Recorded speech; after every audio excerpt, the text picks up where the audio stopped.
Hi, welcome to episode 13. You need to spend money to make money.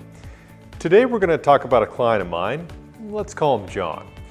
John hated to spend money and was reluctant to invest in his business.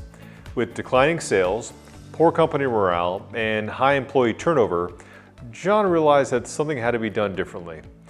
As an entrepreneur, when business is down or things are looking dire, you have two choices. Do nothing and hope everything gets better, or plan to start investing in your business to improve things. In reality, there's really only one choice. That's invest in helping your business grow. John contacted us to help. After analyzing his situation, we realized the greatest opportunity was to create a robust marketing plan to help him generate new revenue. Our recommendations worked. We created a new website, improved his messaging, created a new ad campaign, and developed a robust inbound and outbound lead generation program.